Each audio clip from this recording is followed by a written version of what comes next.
Well, good evening, everybody, and welcome to George Talk with Angela. And I hope Sylvia's with us. I'm not sure. For her to talk about this wonderful book that they've put together, which, on top of Sylvia's wonderful biography, could not be a better riposte to Her Who Shall Not Be Named. Angela has been a professor at Sunderland University until, in a huge piece of cultural carnage, they removed the whole faculty of English, including her as professor.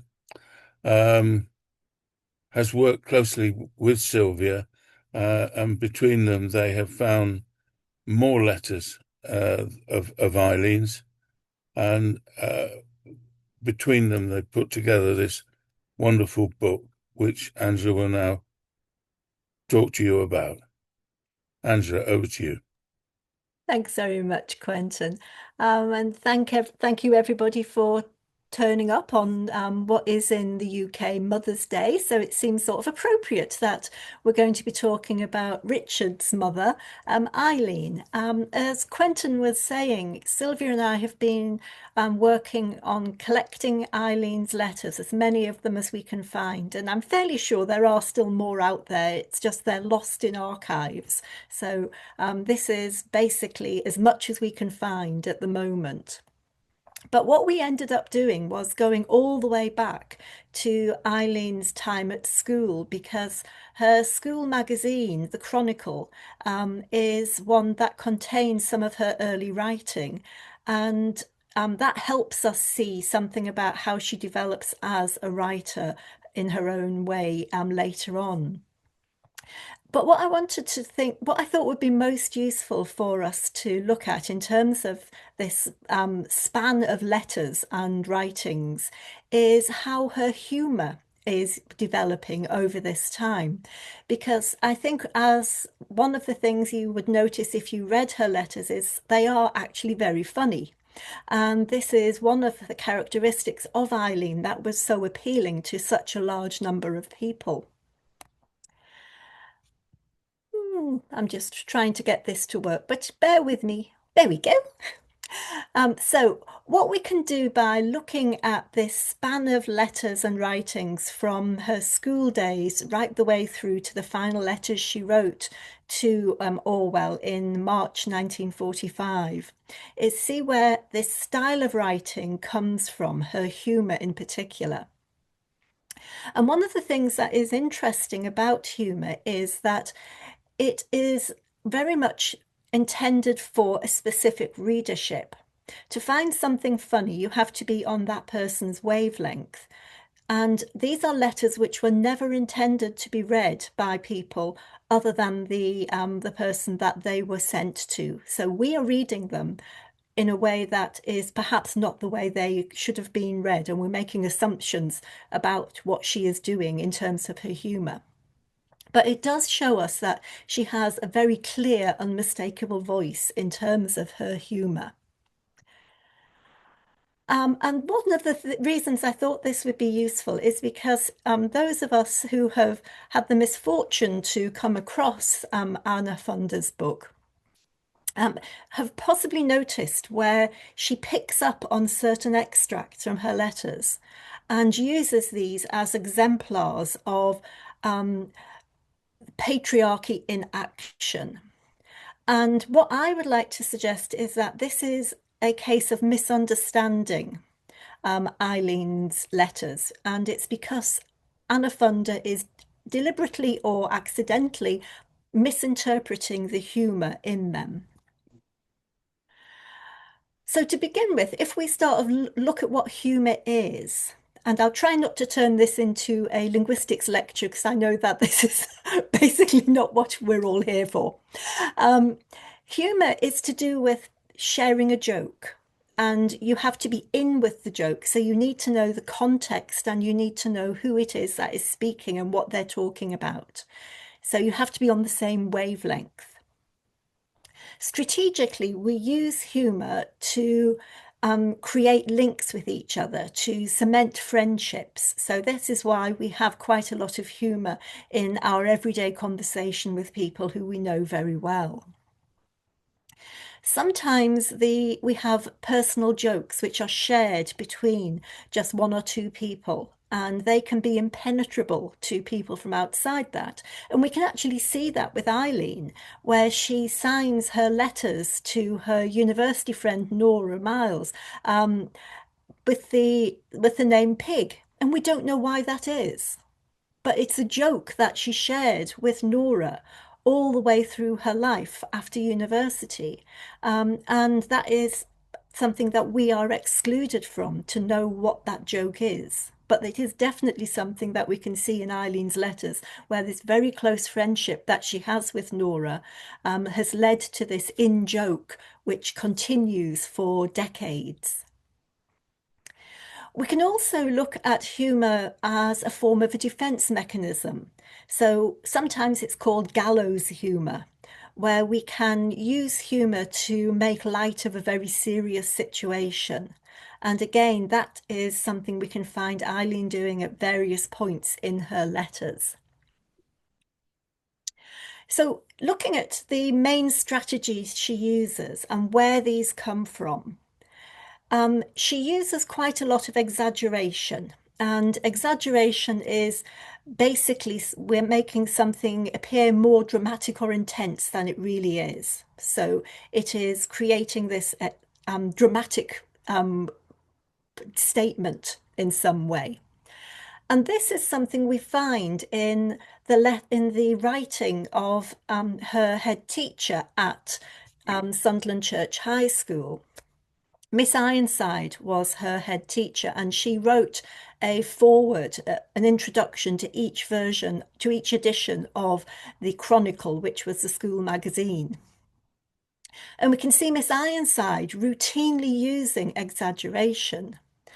So the first sentence of this introduction to the Chronicle from June 1921, this term the school, it's extraordinarily empty. And you can see that it's not an empty school. It's just because one person has left doesn't mean the school is empty. But there is this exaggeration for dramatic effect, making it appear more important that this person has left. So she's using exaggeration to enhance this sense of community within the school. And again, we've got the if you just bear with me a moment, my laptop has gone in a strange way. Right. Again, we've got this example of Miss Ironside in the introduction to the school magazine from the previous year. Iris Newman leaves, of course, an extraordinarily big gap. Her marriage on September the 8th to Dr. John McDermott seriously inconvenienced us. So you see, there is this exaggeration about the inconvenience of someone leaving, but it's not meant in any way to be taken seriously. And her use of an exclamation point is emphasizing this. If we turn then to a letter from Eileen to Nora, this letter from November 1936 is the first letter that she sends to Nora after her marriage. So there's been a period of 8 months when she hasn't communicated with Nora, and she's sending an apologetic letter to Nora for not having been in contact with her. And she says, I thought I could come and see you and have twice decided when I could, but Eric always gets something if I'm going away, if he has notice of the fact. And if he has no notice, when Eric, my brother, arrives and removes me, as he has done twice, he gets something when I've gone, so I have to come home again. If you read that in isolation, you would think that this is Eileen complaining that she has been cut off from her family and friends by her husband, who is manipulating his illness. But if you read it in the context of the letter, you find that she actually isn't at home at this point. She is with her husband, who she is at the moment calling Eric. She then goes on to call him George later on, just to add to the confusion. They are at his parents' house, so she's staying with the in-laws. And at other points in the letter, she mentions visitors coming to the house and staying, and also trips that she's had to London to visit her own brother. So this is exaggeration on Eileen's part, and it's meant to be humorous, whilst also making the point that her husband is ill. And probably it's covering up for the fact that Orwell was a lot more ill than she thought he was before they married. But if you read that in isolation, you would think she was complaining about being cut off from her family and friends. Whereas if you read it in the context of the letter, that is obviously not the case. She also makes this exaggerated point in a letter to Orwell himself. So, this is one of her last letters from March 1945, and she is setting out the case for leaving London, where she is making the case for moving back to the country. She has, in particular, a cottage in Devon in mind, where he is promoting the idea of the cottage on Jura. And she lists the things that she doesn't think she'll miss in London. And one of them is restaurants.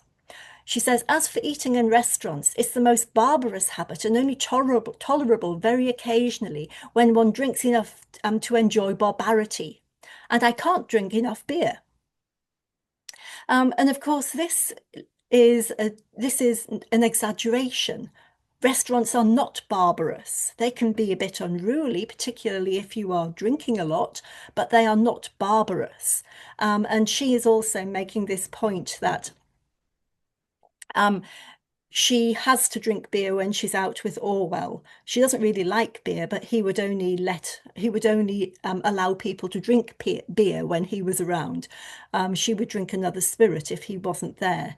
And if they are going out together in London, then the point is that she can't get drunk enough to ignore the horror of the restaurant scene in London. But it's meant to be funny. She is using exaggeration to make the point that she won't miss this thing in London. She won't miss this aspect of life in London. She also uses this kind of exaggeration in business letters. So this is a letter that she wrote to Winifred Holmes when she was working at when Eileen was working at the Ministry of Food, and Winifred Holmes was one of the producers on Kitchen Front working at the BBC. Um, this comes at the end of a very long letter where they have had a complaint from a listener about the dietary instructions from a previous episode of Kitchen Front. And this person has refused to accept their explanation for it. So it's gone on for quite a few exchanges of letters between Eileen and the BBC. They, as in all of the menus, were vetted by dietitians who spoke more strictly than I had, but to the same effect. I accepted the bread on second thoughts because I agree the alternative seems small. It depressed me. But doubtless there are more depressing necessities before we serve the last potato with a pre-war Christmas tree ornament on top to make a victory dinner. So, in the middle of this letter, which is expressing frustration at the arguments that are being put forward about this menu being unreasonable, she she makes a joke about the fact that they are all living under very strict rationing. And she talks about the last potato with a pre-war Christmas tree ornament on top to make a victory dinner. So even when she is talking about rationing, she is thinking about something that is very positive, a victory dinner, not a defeat dinner. And makes a joke about there only being one potato left. So she is using humour through exaggeration because they're in the system of rationing. And she's even doing that in letters of business, so the professional persona that she has. And we can see this system of exaggeration from Miss Ironside in the school magazine in the 1920s, which Eileen would have read, and she went on to edit later on in her final year at school, through her letters to her family and friends, and even in her business letters when she was working at the Ministry of Food. She also uses a particular form of exaggeration called hyperbole. And this is deliberately set up not to be taken literally. It's very extreme and obviously not to be taken literally. So it's more extreme than those examples of exaggeration. Going back again to Miss Ironside, she has an edition of the Chronicle, an introduction about somebody else who has left the school, a member of staff.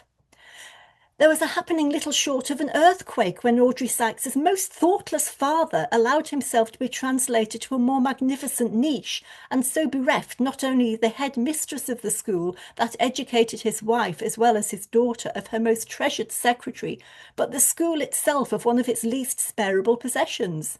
The Swifts miss her horribly. The Swifts are one of the four houses in the school.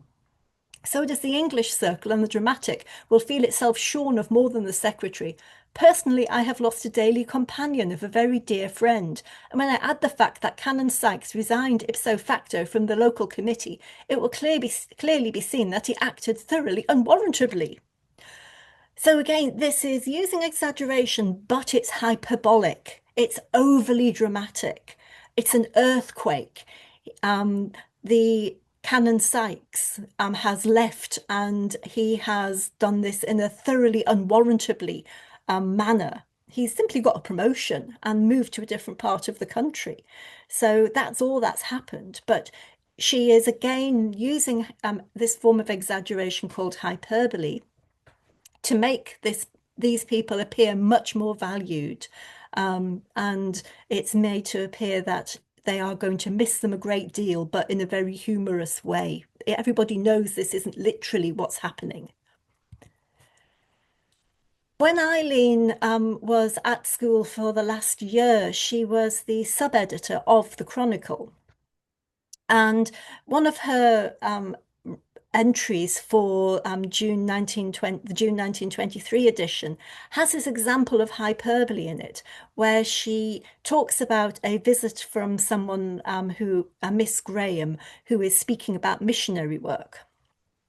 And she says in the last sentence here about the prejudices of the civilizations in the East. This applied especially to India, the dim and mysterious, which was composed of many races united by a common hatred of the white peoples, and which was the special responsibility of Great Britain. So being united by a common hatred of white people is something which is highly unlikely to be true. There are many things which would unite them rather than simply a hatred of white people, and it also excludes the Anglo-Indians from this. So she is using hyperbole and is doing it. It's something that she does quite often in these extracts in the Chronicle that she uses, but this one in particular is very clearly not true.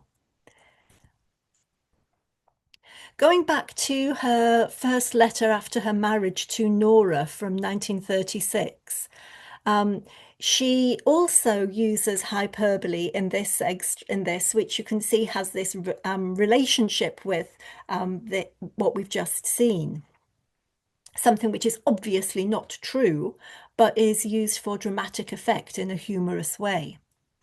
I lost my habit of punctual correspondence during the first few weeks of marriage because we quarrelled so continuously and really bitterly that I thought I'd save time and just write one letter to everyone when the murder or separation had been accomplished.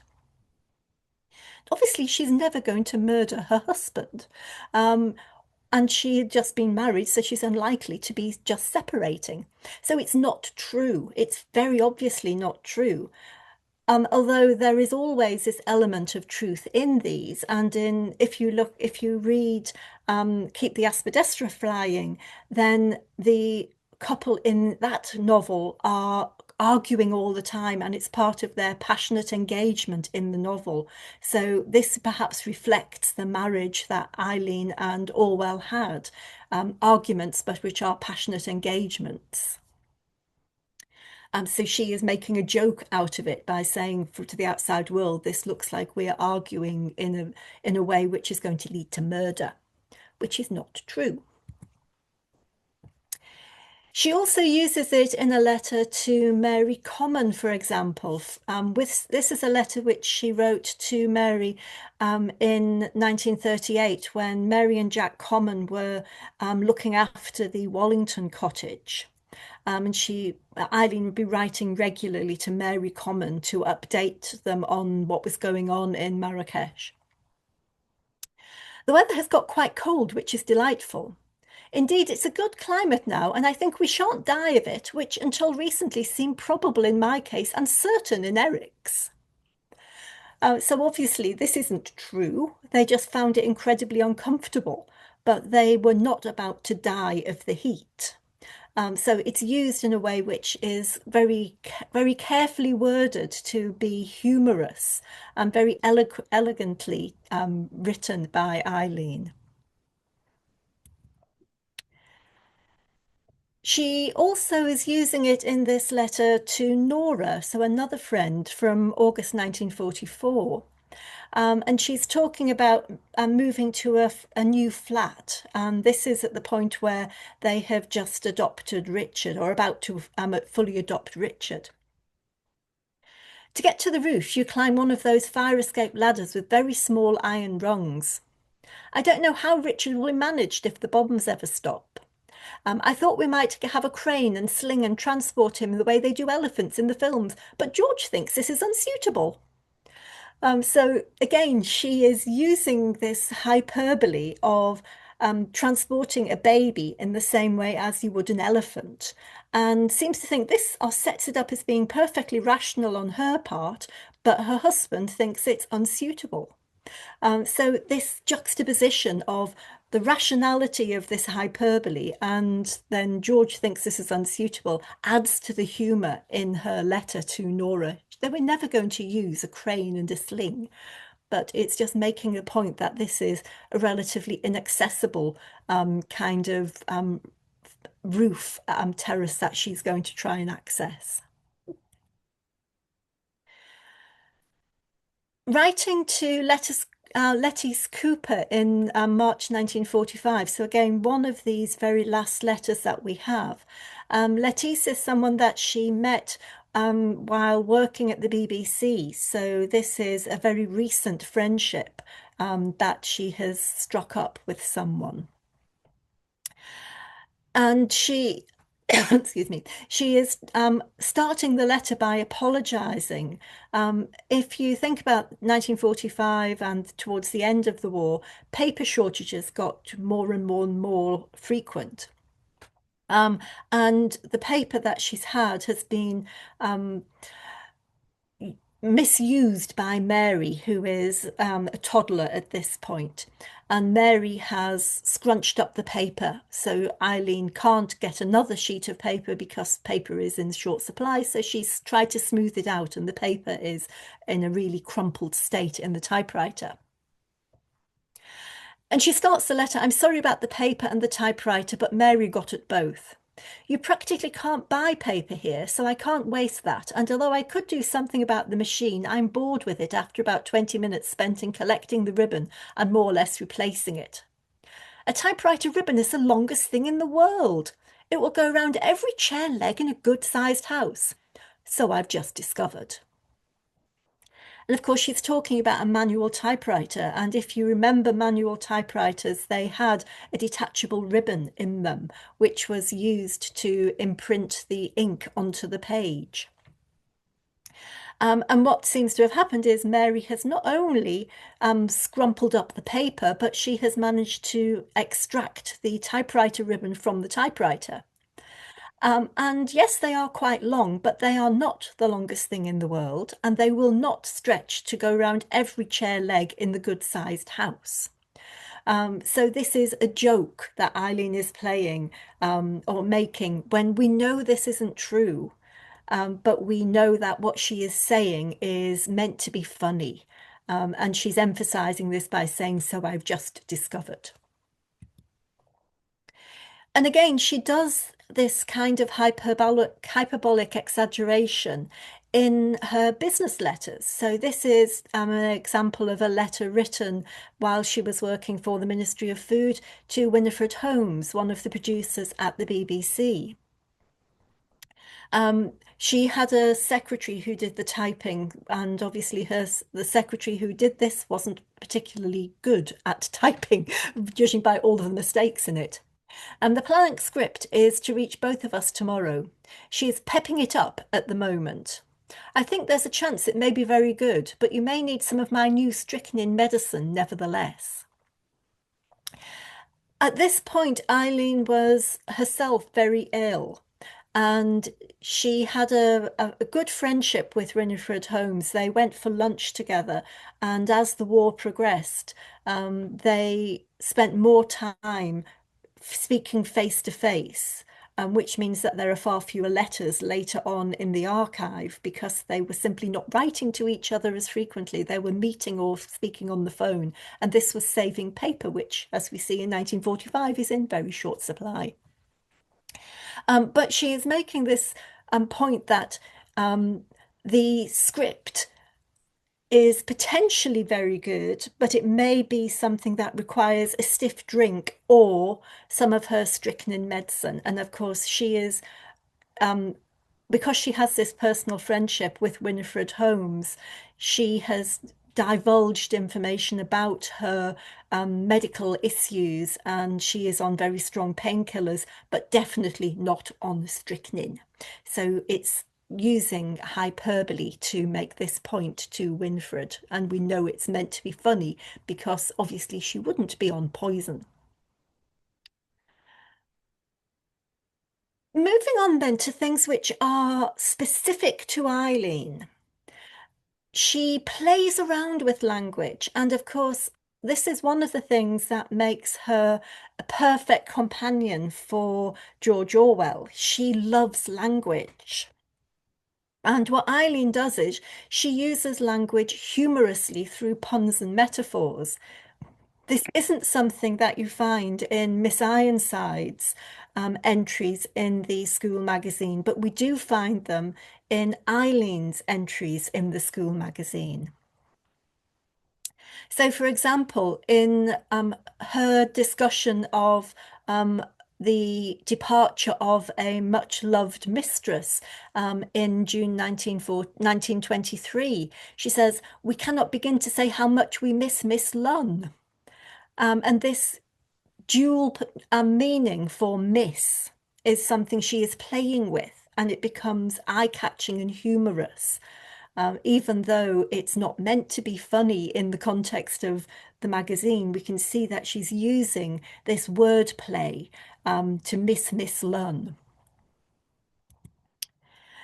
She goes on to do this in letters later on. So to Geoffrey Gora, she is writing to him um, him him taking over the Wallington cottage for a short time while while she and George are in Marrakesh. She says, "We have a spare room, quite spare, I should say, not even furniture in it." So this use of spare, she's got two different meanings of spare, and it's using it playfully in the same sentence. One of her last letters to Orwell talks about taking the children to have vaccinations in 1945. Yesterday, nurse and I took all three to the doctor for whooping cough injections. He lives about 2.5 to 3 miles away, partly across fields. We got lost and had to cross ploughland. The pram wouldn't perambulate, and neither would Mary. She sat in a furrow and bellowed until carried. Lawrence cried to be carried too. So she is playing on the word perambulate and pram, because pram is the abbreviation of perambulate. So she is making it into a joke. even though this appears to be quite potentially a very stressful and anxiety-provoking occurrence, having to take very small children across a plowed field when they don't want to be taken. So Mary sat in a furrow and bellowed until carried, and Lawrence cried to be carried too. So she's making a joke, making it humorous, but using wordplay to do this. And again, she is using this in letters of business. So even when she is working in the Ministry of Food, writing to the BBC producer Winifred Holmes, this is actually the end of the letter, which had the Christmas tree ornament on top to make a victory dinner. That was that's at the very top of this page. She goes on to say, I'm now starting my sick leave. Such is the power of suggestion that I'm starting to feel ill. Again, she's using the same meanings of the same for different words, sick and ill, where sick leave can mean that you are on leave because you are ill in some way, but she doesn't feel ill, but she's now starting to feel ill because she's about to go on sick leave.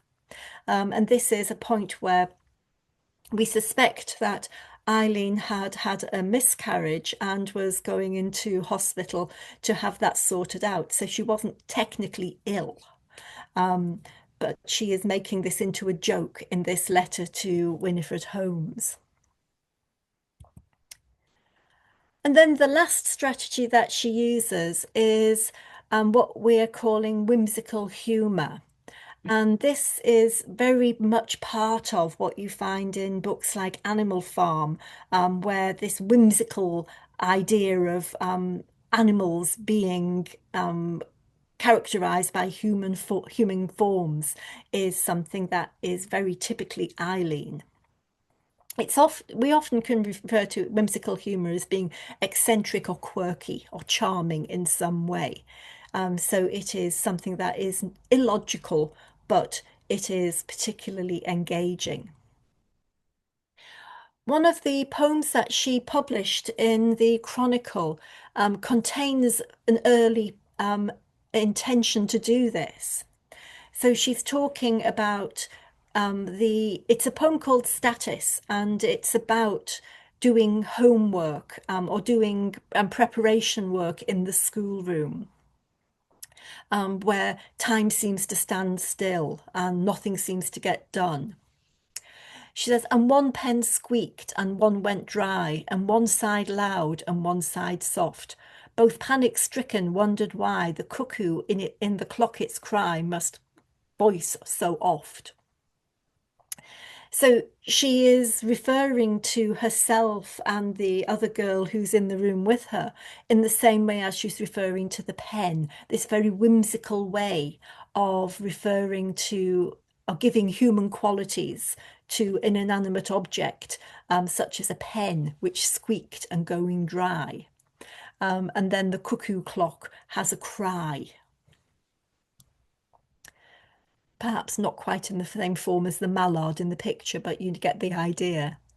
So using whimsical humour in this particular poem about doing prep work.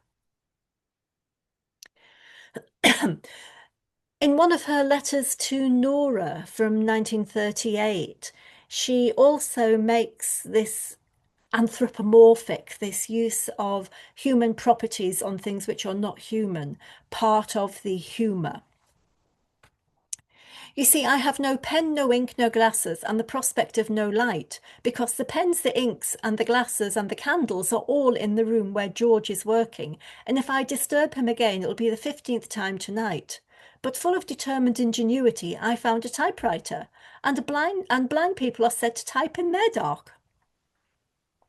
So here you've got the pens, the ink, the glasses, and the candles all having an intention to be not in that room. She lists them in a way which makes them appear that they have individual intentions. So it's very whimsical what she's doing. She's also exaggerating the fact that she will have been interrupting her husband for the 15th time that night. It is not something she would have done that frequently, one thinks, but she is using it humorously by this repetition. Later on in this letter, she's talking about the animals that they now keep. And she writes, "We have 19 hens now, 18 deliberately, and the other by accident, because we bought some ducklings and a hen escorted them." Not quite sure how ducklings and hens go together, but we'll skate over that. "We thought we ought to boil her this autumn, so we took it in turns to watch the nesting boxes to see whether she laid an egg to justify a longer life. And she did. And she is a good mother, so she is to have children in the spring." So you see, you've got this use of human qualities for a hen who is escorting ducklings, and she is a good mother. So it gives a personality to the animals, which are human personalities. So this whimsical humour is something that we find quite often in her letters. Going back to her letters to people who are less close to her than Nora. Um, in a letter from Marrakesh to Gora from October 1938, she's talking about the heat and the insects. She says, "But the climate doesn't get tolerable in any year until the end of September, and this year the hot weather still persists." So you see, she's writing this at the beginning of October. "We are both choosing our shrouds. The Arabs favour bright green and don't have coffins, which is nice on funeral days for the flies, who leave even a restaurant for a few minutes to sample a passing corpse. But then, after choosing not choosing the shrouds, they have chosen a villa instead." But this use of humour to make light of the fact that they are plagued by flies. And the flies only vanish from the restaurant table when there is a corpse on display on its way to a funeral. And so she's making this appear that the flies are having a good time. Do flies have emotion? We don't know. But it's again using humour to make the point that it is a very unpleasant context of heat and insects, but she's making it seem funny by using whimsy. And then the last letter that we have from Eileen when she worked at the Ministry of Food is a letter to Janet Quigley. Janet Quigley becomes really important in the history of the BBC. At the moment, at this point, she is one of the people who is high up in the broadcast for women. Particularly something like the Kitchen Front, which Eileen was primarily working on. But Janet Quigley is one of the producers who goes on later to continue working for the BBC and set up Woman's Hour. So Janet Quigley is actually a really important person historically in the history of broadcasting. And Eileen is writing to her as Miss Quigley. She doesn't really know her very well personally. And she's talking about, or she's apologizing for the delay in sending a poster. And this is the poster she's talking about, the vegetable, where they have a picture of a bull or a cow, which is made up of vegetables. And by 1944, there was a real problem of fresh meat. There wasn't enough of it to go around, so they were campaigning even more to get people to eat vegetables instead of meat. And they did this through the poster, the vegetable. And Eileen writes, "I'm sorry the vegetable has been so slow moving, but here he is." So she is personifying the poster. The vegetable itself becomes a he, and he is moving slowly. So she's apologizing for the delay in sending the poster by making it into a story about the bull himself. So we can see that Eileen's humor is something that emerges as a legitimate practice through her head teacher at school. This was made to appear that it was a fact of everyday communication and it was acceptable because Miss Ironside was using it. It continues to be used by Eileen in letters to family and friends, and this happens throughout her life. It also appears in some of the letters of business that she writes when she is working as Orwell's agent, or on his behalf when she writes letters. But particularly, we find it in the letters that she wrote when she was working at the Ministry of Food.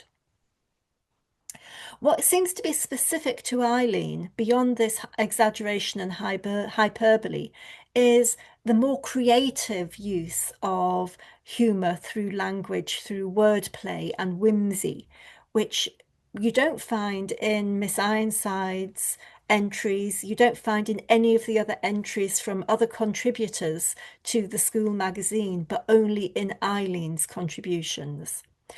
This is something she obviously was very enthusiastic about because it appears in a lot of her letters. It's done as a marker of friendship with a lot of people, but it also, in context, is used to make light of problems, and particularly her own health problems. She makes light of them by using humour, this sort of gallows humour. But of course, we are not meant to be reading these letters. These are letters which are only intended to be read by the recipient. And if we read them and take them out of context, then we can either accidentally or deliberately misunderstand it as being the literal truth rather than something which is more playful. And I think that is one of the things that people who have used Eileen's letters to make a point which is out of context, they haven't made allowances for how humour works. So, Eileen's letters. Thank you very, very much. That was very good. I think it's fair to say that uh, you burst the bubble of Madame Thunder and her extreme case of colonial irony bypass. Uh, I love that. and um, I think it's also true that I imagine rather that they had a lot of that banter within their marriage because there's a lot of humour Mm. in Orwell's own writing. Yes, it Uh, seems to be something they shared, this sense of humour, mm, and particularly with Eileen, that whimsical sense of humour is mm. fascinating. Very good. So, who would like to ask a question, make a comment, and get the ball rolling?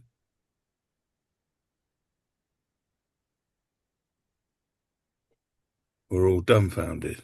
Can't believe it. Sylvia, would you like to add anything to what Angela said? Can you unmute, please?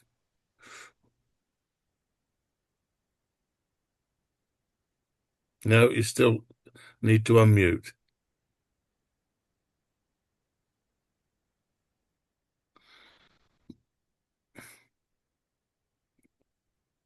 I think that there's also a hand up from Fenner. Is that right? Uta, please, Mhm. floor's First of yours. all, Angela, I absolutely admire the way you presented that to us. Thank you very much. Very lively, very nice. And I was thinking, would you have something like a handout or something like that? from actually which letters they were, so that one can reread the letters, the entire letters. Buy the book. Yeah. Well, that I tried that in Germany. It's not sent to Germany. So even if Oh, you buy it for me and send it to Germany, but they are not sending it to Germany. So, If you oh. can get, if I can get your email address, I can send you a PDF of it. oh, that would be really nice. I mean, I'd love to buy the book, to be honest, but it's not transferred to Germany. I don't know And what happens to the postal system, but it's not working. I Angela, blame Brexit. indeed. Angela, I'll let you have Utta's email address. Thank you. I enjoyed this tremendously. Thank you. Thank you. Sylvia, can you unmute? No, still not. Can we unmute it remotely, David? Okay, now? Oh, there we are. Lovely. Okay. All right. I want to thank Angela for the wonderful job she did for us. She said she worked through my book to get all the letters in place. And I have copies of my book here. I'm trying to get it in the bookstore here in the library, get people to read it. But Angela's become a wonderful partner for me because I can't do so much anymore myself. Well, none of it could have been written without all of that research that Sylvia did in her biography. I mean, that this book is primarily an offspin of that book that Sylvia wrote. So it's simply a case of patching together other bits.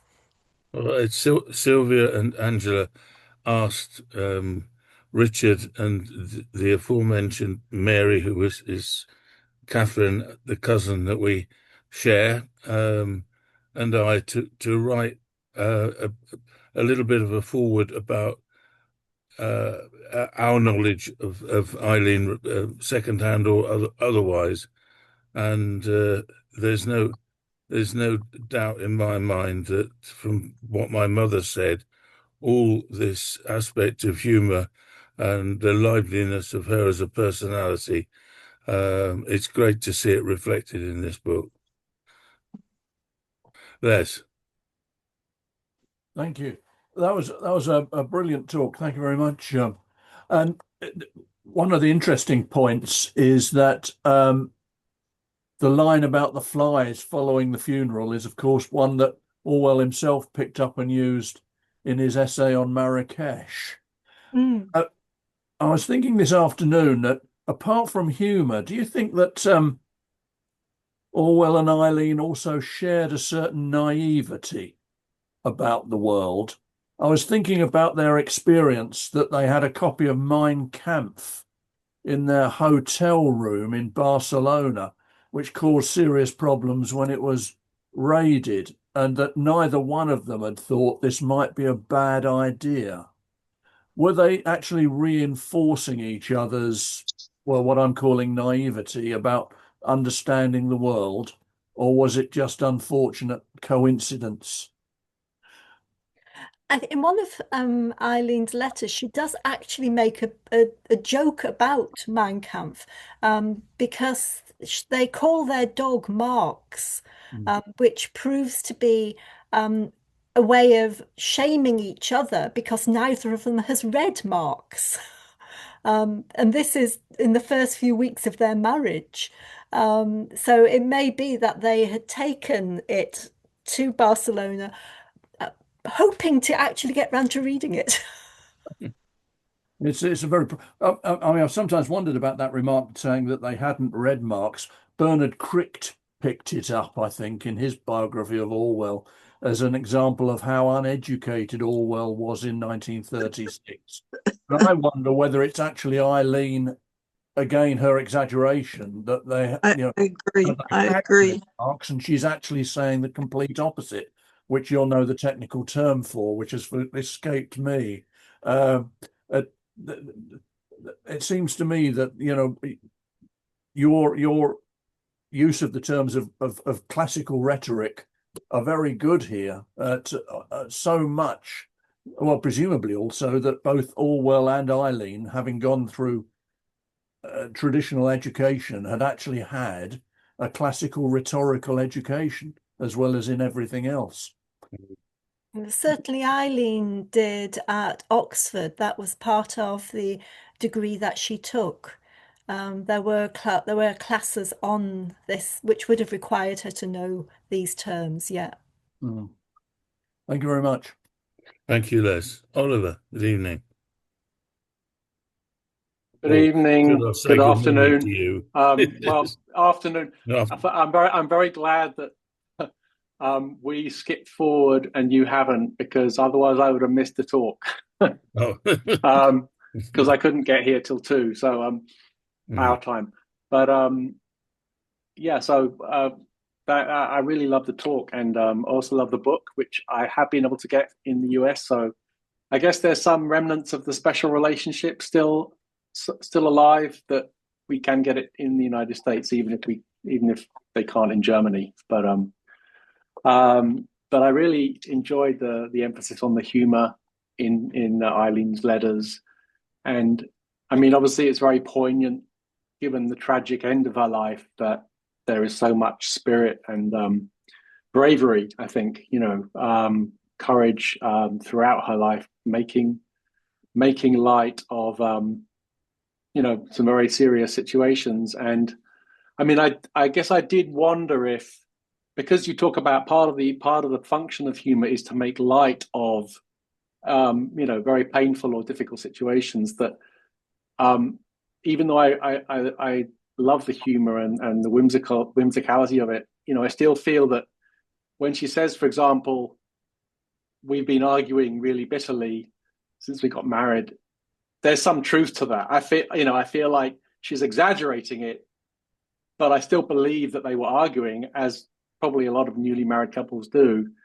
But I guess my real question is, given the sort of whimsicality of the humor, and you said, I think you implied, or that some of that finds its way into Animal Farm, with the the whimsicality of the animals having human characteristics, and sort of taking over the farm and so on. That, do you think, not just in the case of Animal Farm, but that Eileen deserves more recognition or credit for her contribution to Orwell's writing?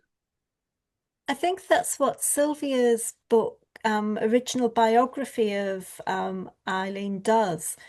She goes, she makes these points. In fact, I'll let Sylvia explain this because it's her book.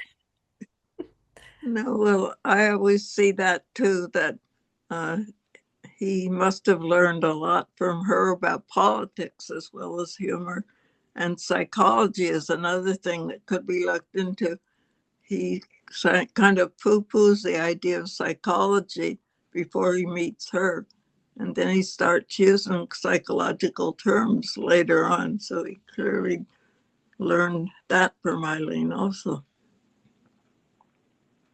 I think that's another aspect. I mean, he was only interested in intellectually interesting women. That was a very important requirement for any conversation he wanted to have with anybody. Felicia Newmo, please.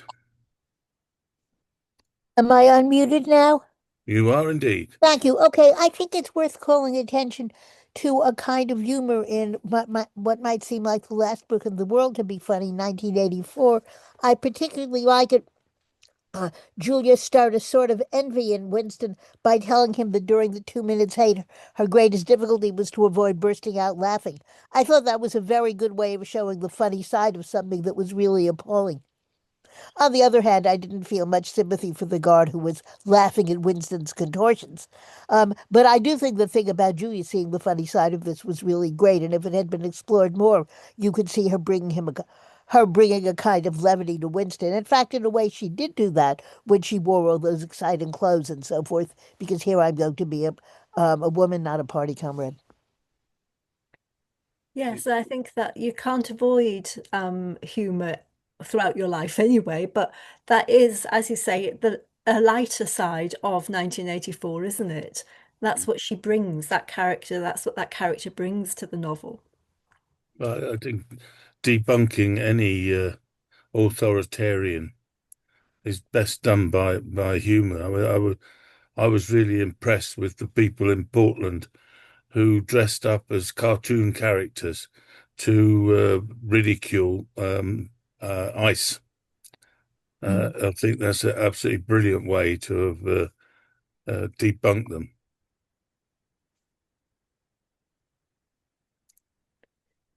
Any other thoughts? Les, you're back again. Good. Yeah, thank you. Yeah, I'd just like to point out that if anyone needs to look the book up, we have a short review on the orwellsociety.com website, and at the bottom of it, you'll find a link to the publisher's website. So you have no excuse for not finding the details and the ISBN, which you need to take along to your bookshop to order this book. Well, there's also in the chat, Alex has provided a link to Blackwell's, who he believes sends stuff abroad to the EU, avoiding all these ridiculous cost penalties. Yeah, we have on the website as well some. I think there's a very interesting article on Eileen and pacifism in the 1930s by Richard Lance Keeble. So I suggest that that people visit the website to look these things up. And there, where we go. Okay, thank you. Oliver.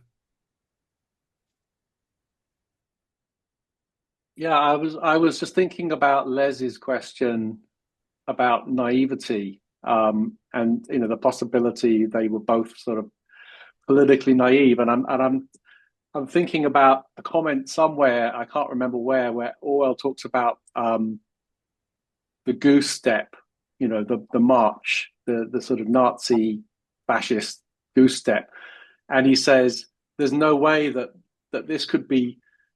There's no way that this could be done in England because the people watching would be unable to they'd just burst out laughing, and which is wonderful in a way because it's sort of Orwell saying, well, perhaps this sort of authoritarian, this sort of fascist regime can't take hold in England because of its sense of humor, right? I mean, at a certain level, the humor will ridicule something, but I also wonder, is that itself a kind of naivety?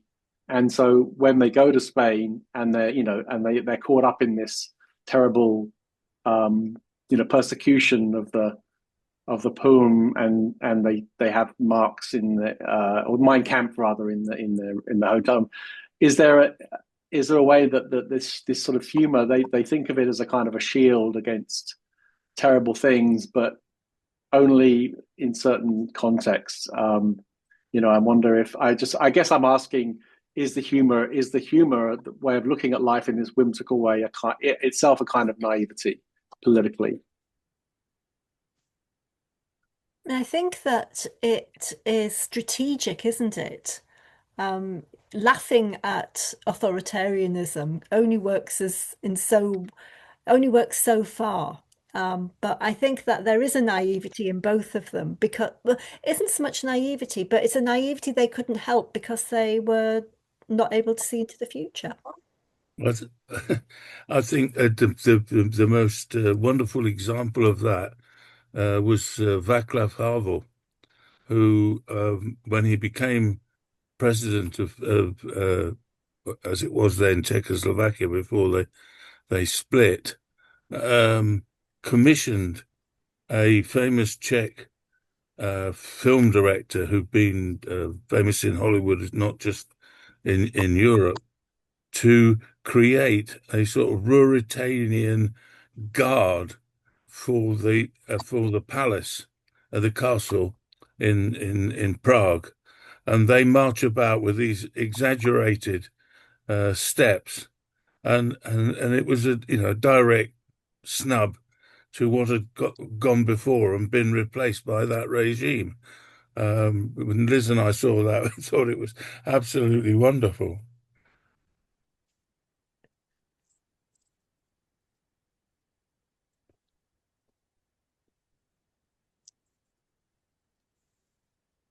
Any more for any more?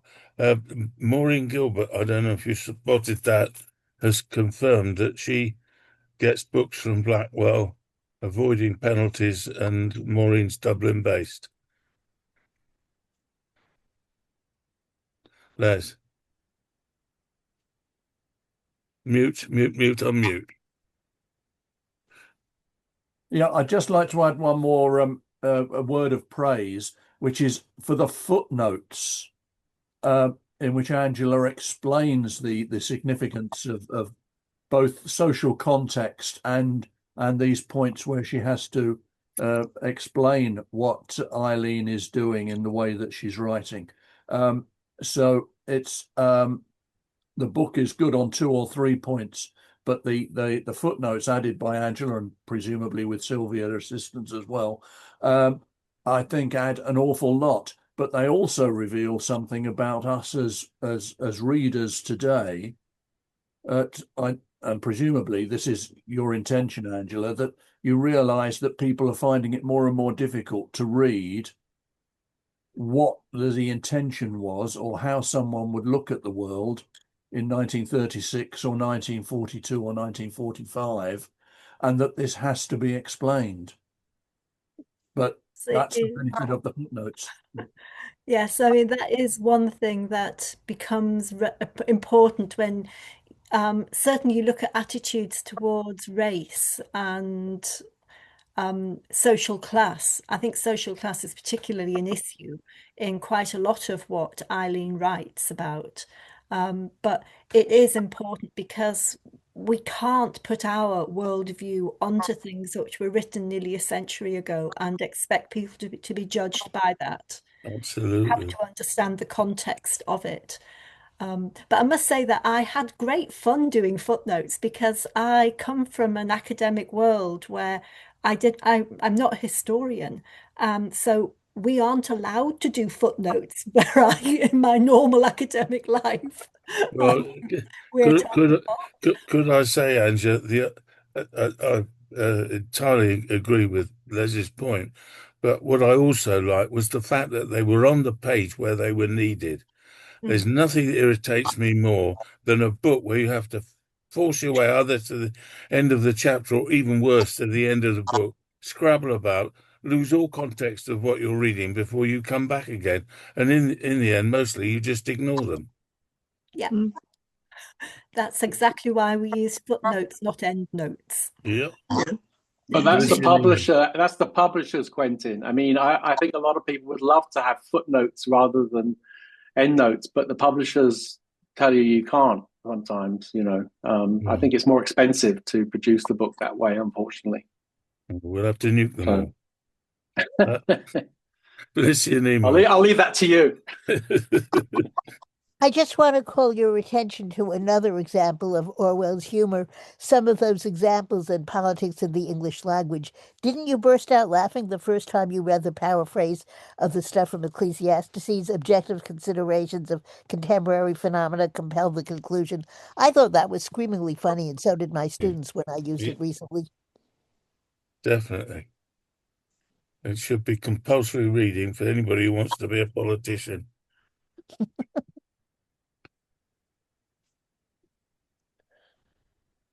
Any other questions, points? Been a very interesting, stimulating evening.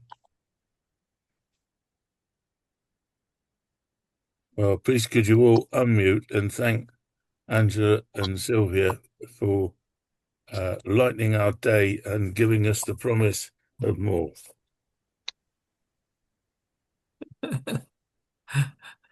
Thank you very much. Thank you, Angela and Sylvia. Thank you indeed. Thank you. Thank you all. Because I think there can't be anything less amusing than deconstructing humor. So Every joke is a tiny revolution. Oh, yes.